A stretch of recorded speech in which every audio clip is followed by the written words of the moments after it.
अच्छा भाई, मैं वो अपनी वीडियो दोबारा देख रहा था, जो सबसे मेन चीज़ है ना इसमें, वो मैं थोड़ी सी हाईलाइट कर दूँ कि ये जो रीज़न फॉर आउटबाउंड और कारवार्ड है ना, ये कैटेगरीज हैं आउटबाउंड कैंपेन की। आउटबाउंड कैंपेन मतलब कि जो बिज़नेस है ना वो कस्टमर को कॉल कर रहा है। तो इसमें ना हमने मेन जो चीज़ है ना वो देखनी होती है कि जो बिज़नेस है, मतलब जो एजेंट है, उसका कॉल करने का रीज़न क्या है। हमने कॉल का रिज़ल्ट नहीं देखना होता। इसी एग्जांपल ये है कि हमने जो अपनी सिलेक्शंस करनी है वो इस बेस पे करनी है कि एजेंट का कॉल करने का रीज़न क्या है। मतलब एजेंट कॉल करता है, कहता है कि क्या मैं जेम्स से बात कर रहा हूँ। जेम्स कहता है यस जेम्स स्पीकिंग। एजेंट कहता है कि are you still interested in this vehicle. तो वो आगे से जेम्स कह देता है कि नहीं, मैं इंटरेस्टेड नहीं हूँ। अब ये जो कॉल है ना, इसमें हमें पता चल गया कि एजेंट का कॉल करने का रीज़न था जेम्स से ये पूछना कि क्या तुम ये वाली गाड़ी में इंटरेस्टेड हो। तो इसको हम सेल्स करेंगे, ठीक है। इसके ऑपोजिट एजेंट कॉल करता है जेम्स को, पूछता है कि जेम्स बात कर रहा है। जेम्स कहता है हाँ जी जेम्स बात कर रहा हूँ। एजेंट कहता है कि हम ना हमारी डीलरशिप पे इवेंट है, तो हम फ्री फूड वगैरह दे रहे हैं, तो तुम आ जाना ना हमारी डीलरशिप पे। तो आगे से जेम्स कहता है ठीक है मैं आ जाऊँगा। तो मुझे ये बताओ तुम्हारे पास ये वाली गाड़ियाँ अवेलेबल हैं, मैं ना गाड़ी भी लेने में इंटरेस्टेड हूँ। तो एजेंट उसको कहता है हाँ ये वाली गाड़ियाँ हैं, तुम आ जाना देख लेना। अब ये हमारे लिए सेल्स की कॉल नहीं होगी, ये हमारे लिए कंसिडर की जाएगी जनरल डिस्कशन। क्योंकि यहाँ पे जो एजेंट का कॉल करने का रीज़न था ना वो था वो जेम्स को एक वो इवेंट पे इनवाइट करना जहाँ पे वो फ्री फूड दे रहे हैं। सही होगा। इसको मैंने बड़ा ना डिटेल से बताया हुआ है उसमें रीज़न फॉर आउटबाउंड वाली वीडियो में। जो रीज़न फॉर आउटबाउंड की वीडियो है ना उसका मैं लिंक नीचे दे दूँगा। तो उसमें मैंने बड़ी डिटेल से बताया हुआ है। यहाँ पे मैं बस आपको एक वैसे ही उन लोगों के लिए ये मैंने चीज़ बताई है जो नए इन कैटेगरीज पे काम स्टार्ट करें। हमारी जो सिलेक्शन है वो बेस करती है एजेंट के कॉल करने के रीज़न पे, ना कि उसके रिजल्ट पे। मतलब कि एजेंट का कॉल करने का रीज़न था कि क्या तुम इवेंट पे आओगे। तो आगे से कस्टमर ने कहा मैं इवेंट पे भी आ जाऊँगा, मैं गाड़ी में भी इंटरेस्टेड हूँ। अब ये सेल की कॉल तो बन गई, लेकिन हम हमारे लिए ये सेल्स की कॉल नहीं है। क्योंकि हमने जिस वो डीलरशिप को डाटा देना ना, हमने उसको डाटा इस हिसाब से देना कि आपका जो बिज़नेस था वो किस रीज़न की वजह से कस्टमर को कॉल कर रहा था ना। अब ये कैसे उससे डाटा निकालते हैं, हमें इस चीज़ से लेना देना नहीं है। हमें जब उन्होंने एक चीज़ बता दी है कि भाई आपने इस बेस पे हमें सिलेक्शन करके देनी है, तो हम उस बेस पे सिलेक्शन करें। सही होगा। हाँ, अस्सलाम वालेकुम। सीज़न फॉर आउटबाउंड में और कार वार्स में सेल्स की कॉल किस तरह से आती है, मैं थोड़ी सी एग्जांपल्स के साथ आपको बता देता हूँ। और इसमें ये सारी चीज़ें बता दूंगा कि एजेंट सेल्स की कॉल करने के लिए कौन कौन से सेंटेंसेस यूज़ करता है, और लोन अप्रूवल और ये जो होती है लीज और फाइनेंस, ये चीज़ें कौन सी चीज़ें सेल में जाती हैं और कौन सी चीज़ें जनरल कंसिडर की जाती हैं। कॉल यहाँ से स्टार्ट होती है। पहले मैं आपको बता दूँ कि इसमें ना कार्स की सेल्स की बात भी आएगी, बोट्स की भी आएगी, ये जो कश्तियाँ होती हैं, यूनिट्स की भी आएगी। यूनिट पता क्या होते हैं, वो गाड़ियाँ मूवीज़ में हम देखते हैं कि बड़ी सी गाड़ी होती है और उसके अंदर सारा वो किचन भी ये हर चीज़ होती है, वो उसके अंदर ही रह रहे होते हैं। सही है। तो उनको यूनिट्स बोलते हैं, आप गूगल करके देख सकते हैं। और आरवी भी उसी को बोलते हैं। सही हो गया। बड़ी सी गाड़ियों के अंदर जो वो बेड भी होता है और किचन भी और वॉशरूम, ये सारा इस तरह का सही, ये चीज़ें यूनिट्स और आरवीज कहलाती हैं ना। सही हो गया। तो इसमें इन चारों से रिलेटेड आएंगी कॉल, और बाइक से रिलेटेड भी। तो ये सारी सेल्स ही कंसिडर की जाएंगी अगर एजेंट का रीज़न ऑफ कॉल इनसे रिलेटेड बात करना है, इनकी बाइंग सेलिंग से रिलेटेड बात करना। सही हो गया। एजेंट कॉल करता है उसको, कस्टमर को कहता है कि are you still inquiring about this vehicle, ठीक है, या you were inquiring about this vehicle. तो इन्वायर का मतलब होता है कि वो उस गाड़ी में इंटरेस्टेड है ना, जो कस्टमर है। एजेंट कॉल करके उसको कहे कि are you still inquiring about this vehicle, या you were inquiring about this vehicle, are you still interested. तो ये सेल्स की कॉल है, ठीक है। आगे बोर्ड कह दे, यूनिट कह दे, आर पी कह दे, बाइक कह दे, कुछ भी कह दे, ठीक है। Are you still in the market, कोई गाड़ी का नाम ना ले, सिर्फ इतना पे कि hello James how are you still in the market, आगे से जेम्स कह दे नो। तो ये रीज़न फॉर आउटबाउंड में सेल की कॉल है, ठीक है। हम उसमें फर्स्ट करेंगे, कार वॉश में हम इसको सेकंड ऑप्शन करेंगे, क्योंकि वो कस्टमर ने कह दिया कि मैं मार्केट में नहीं हूँ। सही हो गया। तो दूसरा मैं एक और चीज़ बता दूँ कि ये कैटेगरीज वर्क कैसे करती हैं। सबसे पहले ये कॉल्स आती हैं उसमें लाइव कन्वर्सेशन आउटबाउंड में। लाइव कन्वर्सेशन आउटबाउंड में हम ये देखते हैं कि कॉल इंटेंडेड पार्टी से कनेक्ट हुई है या नहीं। फिर आगे वो कॉल चले जाती हैं रीज़न फॉर आउटबाउंड में। अब रीज़न फॉर आउटबाउंड आपको कैटेगरी के नाम से ही पता चल रहा है कि हमने ये देखना है कि आउटबाउंड जो कैंपेन है उसके कॉल करने का रीज़न क्या है। तो हम देखते हैं इंटेंडेड पार्टी से कनेक्ट होने के बाद अंदर बात क्या हुई, क्या वो सेल की कॉल थी या जनरल कॉल थी, या एग्जिस्टिंग अपॉइंटमेंट कंफर्म कैंसिल वगैरह कर रहे थे, या करेक्शन थी। तो जो उसकी सेल्स की कॉल होती हैं, फिर वो आगे हम कारवार्स में देखते हैं कि सेल्स की कॉल थी, मतलब एजेंट का कॉल करने का रीज़न सेल्स था। तो क्या कस्टमर गाड़ी में इंटरेस्टेड है और वो डीलरशिप पे आ रहा है। सेकंड ऑप्शन ये होता है कि कस्टमर गाड़ी में इंटरेस्टेड नहीं है, ठीक है। थर्ड ऑप्शन ये होता है कि कस्टमर गाड़ी में स्टिल इंटरेस्टेड है लेकिन डीलरशिप पे नहीं आ रहा। और करेक्शन ये होती है कि वो सेल से रिलेटेड कॉल ही नहीं थी या लाइव मैसेज था, इस तरह से। तो मैं इससे रिलेटेड भी एक वीडियो बनाऊंगा कि ये कैटेगरीज ना वर्क कैसे करती हैं, मतलब सबसे पहले किस कैटेगरी में कॉल जाती है और उससे आगे फिर आगे कौन कौन सी कैटेगरी में कॉल जाती हैं और उनका रीज़न क्या होता है, ठीक है। अच्छा जी, कस्टमर उसको पूछता है कि are you still in the market, for agent उसको पूछता है are you still in the market, ये भी सेल्स की कॉल है। आगे से एक और कॉल आती है कि are you still trying to get out of your vehicle या do you want to get out of your vehicle, ये भी सेल की कॉल है, ठीक है। इसका ये मतलब नहीं है कि क्या तुम अपनी गाड़ी से बाहर आना चाहते हो, इसका ये मतलब है कि क्या तुम अपनी गाड़ी सेल करना चाहते हो, सही होगा। फिर आता है are you still interested in checking out looking at test driving, ये सारे पॉइंट ना मैं वहाँ पे डिस्क्रिप्शन में भी लिख दूंगा। अगर एजेंट इस तरह से बात कर रहा है कि are you still interested in checking out या लुकिंग एट या टेस्ट ड्राइविंग व्हीकल, तो ये भी सेल्स की उसका रीज़न ऑफ कॉल ना सेल्स है, ठीक होगा। फिर उसको एक कस्टमर एजेंट इस तरह से बात करता है कि are you still interested in having a spin on the new car, ठीक है। या उसको कहता है कि हमारे पास नई गाड़ियाँ आई हैं, do you want to get a spin on this vehicle, तो ये भी ना सेल्स की ही वो कॉल कंसिडर की जाती है। कुछ कॉल्स आती हैं कि एजेंट उसको कहता है कि हमारा ना ये इवेंट है, तो इसमें हम फ्री फूड दे रहे हैं और बाइक वॉश दे रहे हैं, ये भी दे रहे हैं वो भी दे रहे हैं, इस तरह की चीज़ें, और खाना शाना भी दे रहे हैं, और वो सिंगर भी आ रहे हैं हमारे यहाँ पे। तो दूसरा फिर उसको ना कहता है कि हमारे डीलरशिप पे ना कुछ नई गाड़ियाँ आई हैं, तो तुम आओ और ना गाड़ियाँ टेस्ट ड्राइव भी कर लेना। तो ये भी सेल्स ही कंसिडर की जाती है। ये उनकी एक टैक्टिक है कि भाई वो एक इवेंट रखते हैं और उस पर कस्टमर्स को ना बुला के कहते हैं हमारी नई गाड़ियों की ना टेस्ट ड्राइव करो आके, या नई गाड़ियों में आके देखो, नए फीचर्स देखो उनके।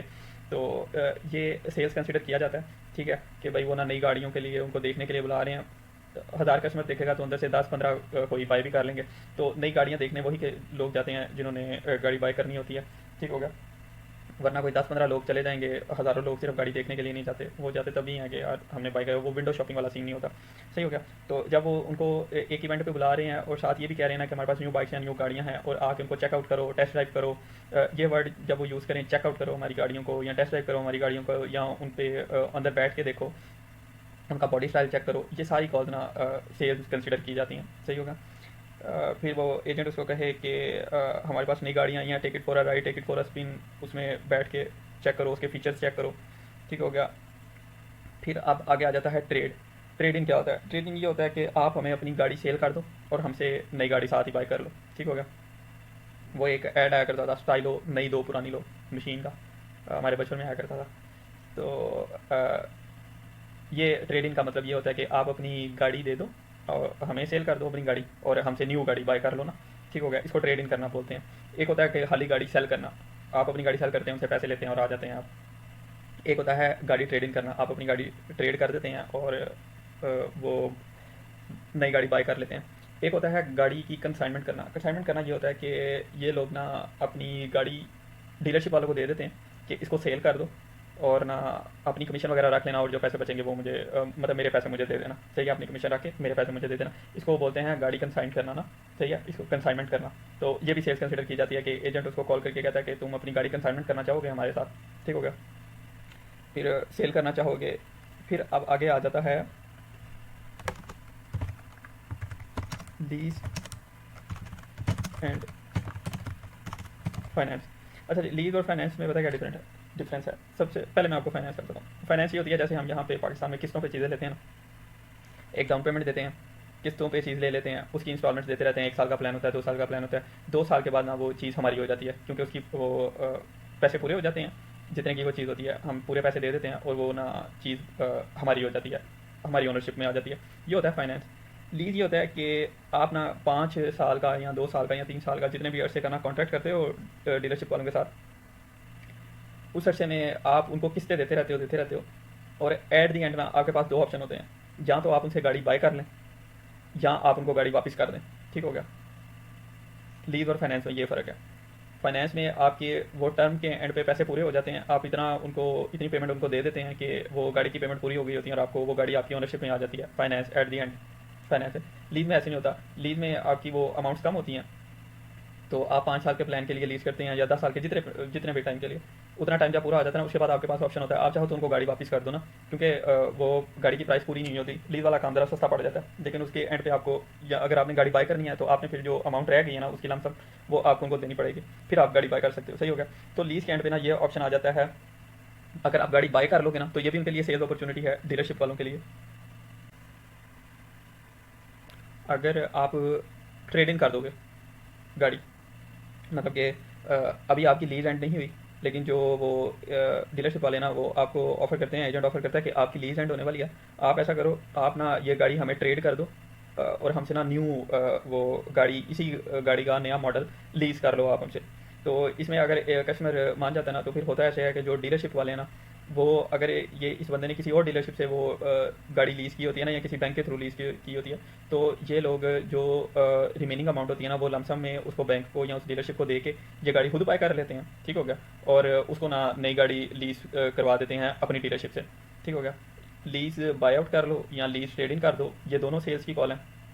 एक कॉल आएगी, एजेंट उसको सीधा सीधा कहेगा कि आपकी गाड़ी की जो लीज़ है ना वो एंड होने वाली है, तो आपको ना गाड़ी रिटर्न करनी पड़ेगी। तो रिटर्न के लिए ना ये प्रोसीजर है, आपने आके वो करवानी है, इसकी सर्विस करवानी है और इसको चेक करवाना है, तो इस टाइम पे आपने रिटर्न करनी है। ये सेल्स नहीं होती, ठीक है। जब सिर्फ एजेंट लीज़ रिटर्न की बात कर रहा है ना, तो ये सेल्स नहीं होगी, सही हो गया। और एक ये भी ऑप्शन आएगा कि वो उसको कहेगा कि तुमने जो गाड़ी लीज़ की हुई है ना, तुम ना उसे फाइनेंस कर लो।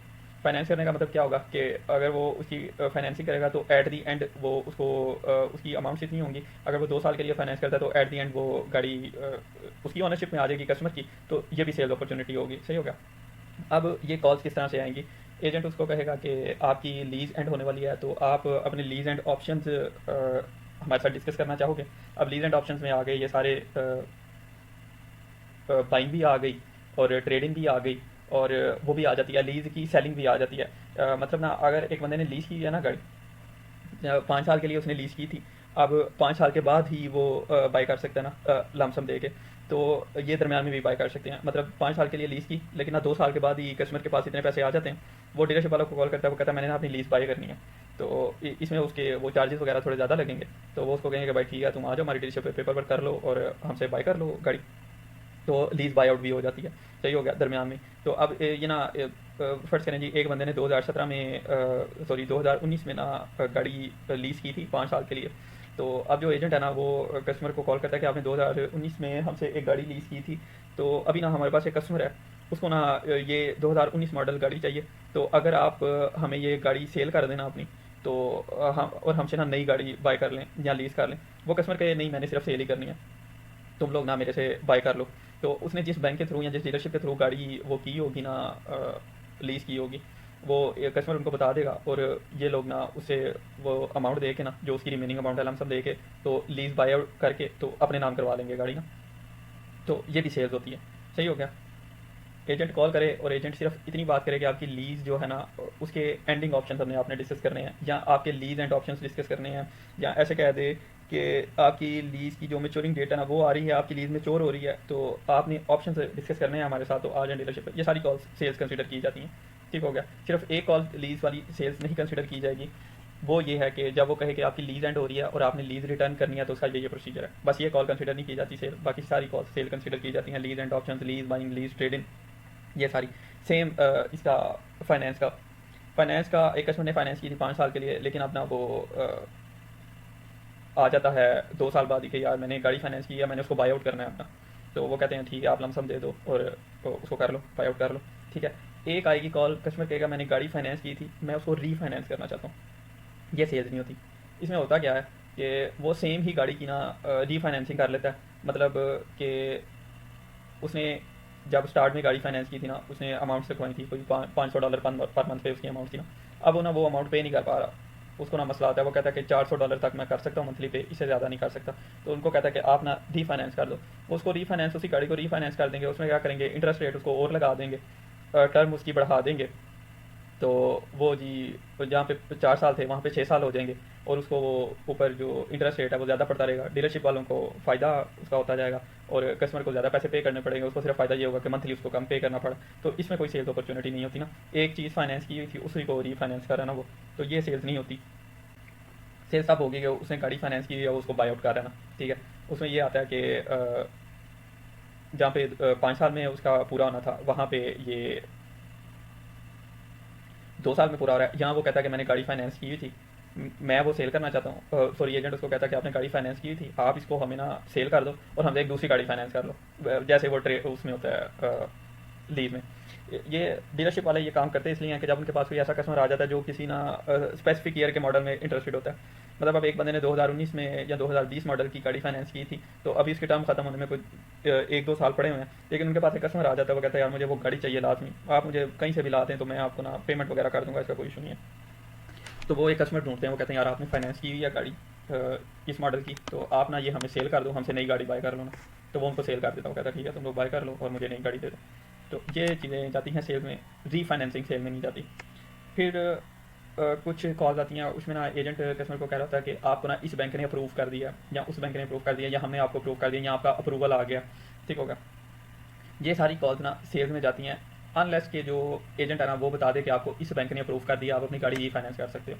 ठीक हो गया। जब रीफाइनेंसिंग की बात आ रही है ना, वो सेल्स में नहीं जाएगी। इसके अलावा वो मेंशन ही ना करें कि किस चीज़ के लिए अप्रूव किया गया है, या वो मेंशन कर दें कि आपको इस बैंक ने अप्रूव कर दिया, तो आप आओ गाड़ी शाड़ी देखो कौन सी गाड़ी लेनी है, तो आपकी इतनी अमाउंट आ जाएगी, ये वो इस तरह की चीज़ें, ये सारी कॉल्स सेल्स में जाती हैं। ठीक हो गया। एक कॉल आएगी कि आपकी ना क्रेडिट एप्लीकेशन हमें मिल गई है, तो आप किसी एजेंट के साथ काम कर रहे हैं, वो बताए कि नहीं जी मैं कर रहा हूँ, नहीं कर रहा, मुझे कोई एजेंट वो कर दें, किसी के साथ मेरा कॉन्टैक्ट करवा दें, या वो कह दे कि जी मैं कर रहा हूँ किसी एजेंट के साथ काम, तो वो मुझे कॉल बैक कर लेगा। सिर्फ इतनी बात हो कि एजेंट उसको कॉल करके बताए कि आपकी ना क्रेडिट एप्लीकेशन हमें मिल गई है, या आपने क्रेडिट एप्लीकेशन फिल करनी है, हम आपको सेंड करते हैं। ये कॉल्स में सेल्स में जाएंगी। इसमें भी वही बात है कि अनलेस के वो बता देंगे तुम क्रेडिट एप्लीकेशन फिल करो, तो हम फिर देखेंगे कि तुम्हारी रीफाइनेंसिंग के लिए क्या कर सकते हैं ना, कौन सा बैंक तुम्हें रीफाइनेंसिंग के लिए अप्रूव करता है। सही होगा। जहाँ पे भी रीफाइनेंसिंग की बात आ रही है वो सेल्स नहीं होगी। बाकी वो लोन अप्रूवल की, क्रेडिट एप्लीकेशन की, इस तरह की कोई भी बात करें, आपकी रिसीव हो गई है या आपने उसके लिए अप्लाई किया है, क्रेडिट एप्लीकेशन हम आपको सेंड कर रहे हैं, वो फिल कर दो। आपने वो बिजनेस एप्लीकेशन भी उसको कहते हैं, बिजनेस एप्लीकेशन हमने आपको सेंड किया, उसको फिल कर दो। तो ये सारी कॉल सेल्स में जाती हैं, अनलेस के वो रीफाइनेंसिंग की बात हो जाए। ठीक हो गया। फिर एक इसमें कॉल आती है कि अपॉइंटमेंट की बात होती है, एजेंट कस्टमर को कॉल करके डीलरशिप के लिए अपॉइंटमेंट के लिए बुलाता है ना, कि अपॉइंटमेंट के लिए आ जाओ हमारी डीलरशिप पे ना। तो इसमें भी जब तक रीज़न नहीं पता चलेगी हमें कि किस रीज़न की वजह से बुला रहा है, तब तक हम इसको सेल ही करेंगे। सही होगा। तकरीबन यही सारी चीज़ें आती हैं सेल में। फिर भी कोई पॉइंट रह जाएगा वो कॉल्स में क्लियर हो जाएगा, तो ये आप देख लेना। और ये जो है ना, ये पॉइंट्स ये सारे मैं नीचे डिस्क्रिप्शन में लिख दूंगा ज़रा अच्छे तरीके से।